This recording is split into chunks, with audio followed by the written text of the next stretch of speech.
இந்த மாதிரி வாட்டர் லைன்ல இருந்து நமக்கு தேவையான இடத்துல இன்னொரு லைன் எப்படி எடுக்கிறதுன்னு இந்த வீடியோல பாத்திரலாம். அதுவும் வீட்டுல இருக்கிற இந்த வேலை தெரியாத பெண்கள் கூட இதை ரொம்ப ஈஸியா பண்ணிடலாம். அதுக்கு ஃபர்ஸ்ட் உங்க வீட்டுல உள்ள வாட்டர் டேங்கோட மெயின் வால்வை ஆஃப் பண்ணிருங்க. அடுத்ததான் உங்களுக்கு எந்த இடத்துல தண்ணி லைன் வைக்கணுமோ அதுக்கு பக்கத்துல இருக்க தண்ணி லைன் கிட்ட வந்துருங்க. அடுத்ததான் அந்த தண்ணி லைன் பைப்பை கட் பண்ணணும். அப்படி இந்த மாதிரி பிளேட் வச்சு கட் பண்ணும்போது அனுபவம் இல்லாதவங்களுக்கு கண்டிப்பா இந்த இடத்துல சுவர் உரசி மேல் தொளி பிஞ்சு ரத்தம் வரும். இந்த பிரச்சனை வராம இருக்க ஈஸியாவே இன்னொரு மெத்தட் இருக்கு. அது என்னன்னா, இந்த மாதிரி கட்டு கம்பி ஒண்ணு எடுத்துக்கோங்க. அந்த கட்டு கம்பியோட ஒரு முனைய சின்னதா ஒரு கட்டையில கட்டிக்கிடுங்க.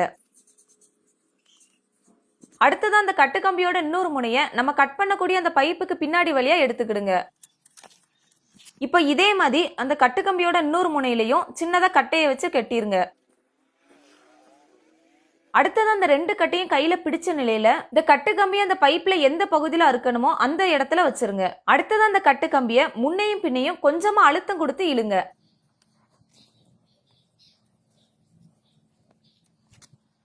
இப்ப பாருங்க, ரொம்ப ஈஸியாவே பாதி அளவு கட் பண்ணியாச்சு. இது எதனால ரொம்ப ஈஸியாவே கட் ஆகுதுன்னா, உதாரணத்துக்கு உங்களோட ரெண்டு கையும் இந்த மாதிரி அழுத்தம் கொடுத்து வேகமா உரசுனீங்கன்னா கொஞ்ச நேரத்திலேயே உங்களால தாங்க முடியாத அளவுக்கு உங்க கை சூடாயிரும். இது எதனாலனா, ஏதாவது ரெண்டு பொருள் ஒன்றோட ஒன்று உரசும் போது அதுல உராய்வு ஏற்பட்டு வெப்பம் உண்டாகும். அதே மாதிரிதான் இந்த கம்பி இந்த பைப்ல உரசும் போது ஏற்படுற உராய்வுனாலையும் அதனால ஏற்படுற வெப்பத்தினாலதான் இந்த பிவிசி பைப் உருகி கட் ஆகுது. இப்ப மீதம் இருக்க பகுதியையும் இதே முறையில ரொம்ப ஈஸியாவே கட் பண்ணிடலாம்.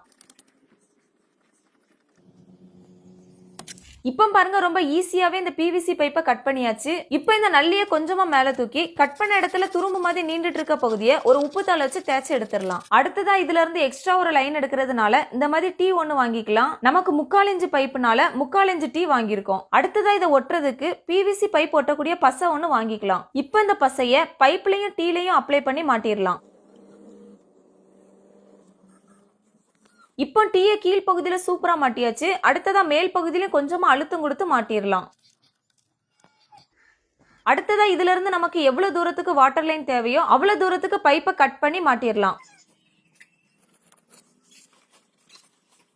இப்போ உங்களுக்கு நல்லி அல்லது பிளாஸ்டிக் டப் இந்த இடத்துல மாற்ற மாதிரி இருந்துச்சுன்னா ஒரு பக்கம் ஒட்டுற மாதிரியும் இன்னொரு பக்கம் உள் பக்கமா மரம் இருக்கிற மாதிரியும் வாங்கி ஈஸியா மாட்டிடலாம். ஆனா நமக்கு இதுல வால்வு மாட்ட போறோம். அதுவும் எப்படி ஈஸியா மாட்டுறதுன்னு பாத்திரலாம். இப்போ இந்த மெட்டல் வால்வை டைரக்டா பிவிசி பைப்ல மாட்ட முடியாது. ஏன்னா இந்த வால்வோட உள் பக்கமா மரம் இருக்கு. அதனால ஒரு பக்கம் உள் பக்கமா ஒட்டுற மாதிரியும் இன்னொரு பக்கம் வெளிப்புறமா மரம் இருக்கிற மாதிரியும் ஒரு எம்டிஏ ஒண்ணு வாங்கியிருக்கோம். அடுத்ததா இதுல தண்ணி பாய்க்கக்கூடிய ஓஸ் ஒண்ணு மாட்டணும். அதனால இதுல ஓஸ் காலர் ஒண்ணு மாட்டணும். இப்போ இந்த பகுதியை மாற்றுறதுக்கு நூலையும் செல்லாக்கையும் பயன்படுத்தி மாட்டிடலாம். இந்த மாதிரி நூல் சுத்தும் போது முன்பகுதியில கொஞ்சமாவும் பின்பகுதியில அதிகமாவும் சுத்தணும். இப்படி நூல் சுத்தினதும் செல்லாக்க மேல அப்ளை பண்ணி மாட்டிடலாம்.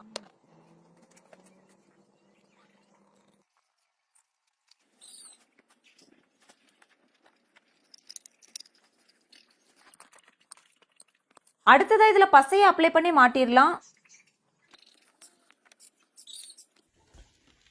அதே மாதிரி இது 2 அடி நீளத்துல இருக்கிறதுனால இது அசையாம இருக்க கிளிப்பு மாட்டி ஆணி வச்சு அடிச்சிடலாம்.